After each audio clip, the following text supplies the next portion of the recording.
Olá, queridos, graça e paz, tudo bem?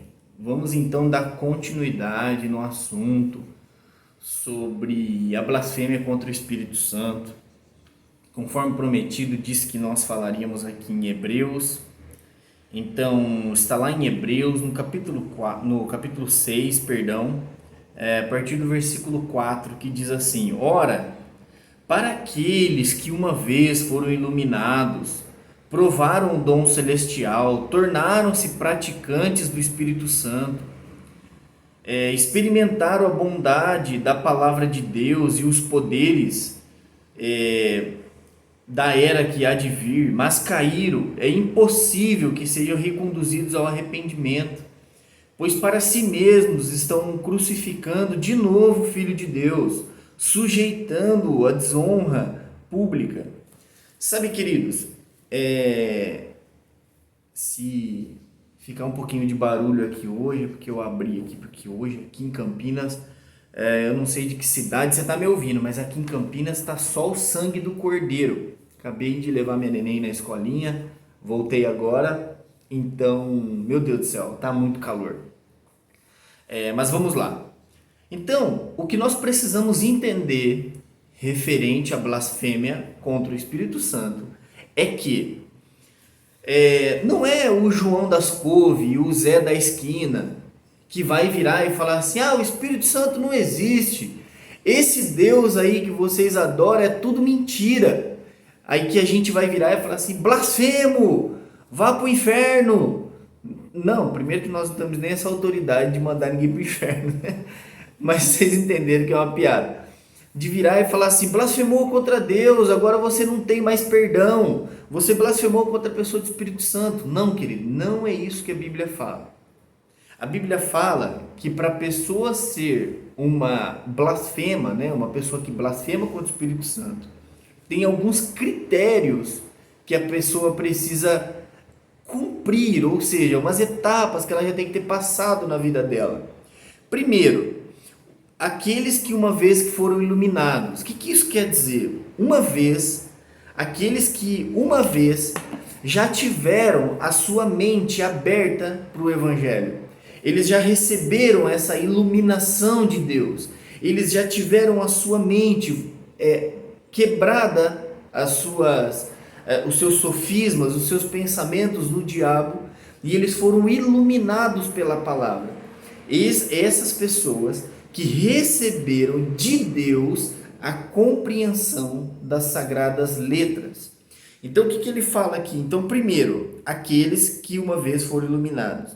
Segundo, que provaram do dom celestial, ou seja, foram pessoas que já tiveram alguns dos dons, ou um pelo menos, do dom daquele que o Espírito Santo concede à igreja para a edificação do corpo. Então, ou a pessoa já falou em outras línguas, já interpretou línguas, ou já teve dons de maravilhas, dons da fé, dom de cura, não vou lembrar todos agora. Enfim, em algum momento ela já participou do dom celestial. Tornaram-se participantes do Espírito Santo. Então não são pessoas, não é qualquer tipo de cristão que se torna um apóstata, que se torna impossível de entre aspas, se recuperar, de voltar para Cristo. Então, primeiro, foram iluminados. Segundo, provaram o dom celestial. Terceiro, tornaram-se participantes do Espírito Santo. Quarto, experimentaram a bondade da palavra de Deus. Queridos, são pessoas que já participaram e já comprovaram que Deus é fiel, que Deus é bom, que Deus cumpre aquilo que Ele falou. Por quê? Porque experimentaram a bondade da palavra de Deus. Então são pessoas que já evidenciaram que realmente a palavra de Deus é verdade. E também experimentaram os poderes da era que há de vir. Ou seja, estou tirando aqui porque está embaçando. Ou seja, são pessoas que já experimentaram do dom celestial. São pessoas que já tiveram revelação da nova era, ou seja, da era que há de vir, né? Nova era, enfim. Então são pessoas que já tiveram uma revelação celestial de Deus.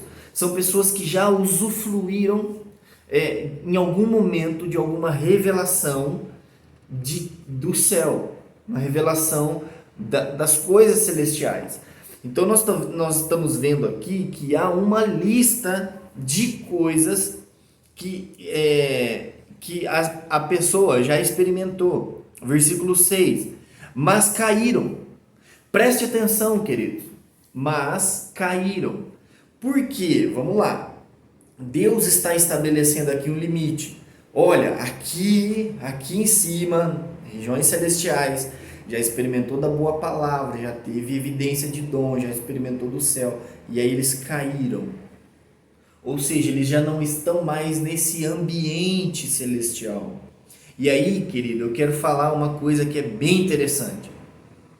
Há uma grande diferença de você cair de um ambiente celestial e de você se tornar um apóstata. Ah, mas Rodrigo, qual é a diferença? A diferença, queridos, é o seguinte: quem cai de um ambiente celestial pode ser aquele irmão, pode ser aquela irmã, pode ser um pastor, pode ser um líder, pode ser irmã do ciclo de oração, que saiu desse ambiente de temer realmente e 100% a Deus. Eles caíram e agora estão fracos na fé. E agora eles estão, entre aspas, que a gente chama, o meio gospel de falar, estão desviados. Isso é um tipo de pessoa que estão fracos na fé, que estão desviados. Apóstata, meu irmão, apóstata é aquele cara que já experimentou de tudo isso que eu estou falando. Foram iluminados, provaram o dom celestial, participantes do Espírito Santo, experimentaram a bondade da palavra de Deus, os poderes da era que há de vir. Esse cara ou essa moça começa a virar e falar assim: esse negócio de evangelho é tudo patifaria, é tudo mentira, esse negócio do Espírito Santo aí não existe não, é pataquada essa palhaçada aí. Essa pessoa, querido, é um apóstolo. Então não é aquele irmão, que a gente via que era tão intenso com Deus e agora está tão vulnerável, O inimigo conseguiu um lugar no seu coração e ele foi tirado do posicionamento que ele tinha em Deus e agora ele está frio e agora está desviado. É diferente esse irmão que está lá no mundo, mas ele está sempre com o pé atrás, sabendo que uma hora ou outra ele pode retornar a Deus, mas os seus desejos pelo pecado é tão grande que, entre aspas, ele decide ficar lá no mundo.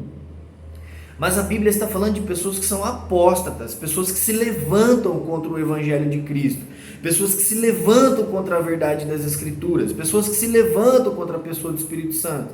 Essas pessoas, querido, a Bíblia está falando aqui, é impossível que sejam reconduzidos ao arrependimento, pois para si mesmos estão crucificando de novo o Filho de Deus e sujeitando Cristo à desonra pública. Ou seja, essas pessoas que experimentaram tanto, mas tanto de Deus, agora viram e falam que Deus é uma mentira, que a Bíblia é uma mentira, que o Espírito Santo é falso. Essas pessoas estão expondo as Escrituras, estão expondo Jesus, estão expondo o Espírito Santo à desonra pública. E a Bíblia está falando que esses é impossível que sejam renovados para arrependimento. Então, queridos, referente à blasfêmia contra o Espírito Santo, só para a gente fechar o assunto, não é qualquer pessoa que blasfema contra o Espírito Santo. E aí a gente vai recapitular o que a gente falou ontem. Uma pessoa que blasfema contra o Espírito Santo, ela rejeita integralmente a obra de Deus. Ela rejeita o Pai como Criador, Jesus como o remidor e o Espírito Santo como o ativador da vida do crente. Então, quando alguém blasfema contra o Espírito Santo, por isso que não há perdão, nós não, essa pessoa, ela renuncia e abre mão e combate totalmente essa obra completa de Deus. E a Bíblia está nos dizendo que esses que apostataram da fé, é impossível que sejam reposicionados em Deus. Meu Deus, que Deus tenha misericórdia, irmãos. Que Deus tenha misericórdia do nosso coração, Que Deus tenha misericórdia do nosso espírito, que Deus tenha misericórdia da nossa mente, onde hoje a batalha é totalmente aqui mental, hoje a batalha é totalmente ideológica. Então que Deus, em nome de Jesus Cristo, nos preserve em sanidade, que nós possamos ter a nossa mente renovada pelas Escrituras dia após dia. Deu até uma ideia, acho que amanhã eu vou falar sobre ter mentes renovadas. Tá bom, queridos? Que Deus te abençoe, tenha uma excelente semana em nome de Jesus.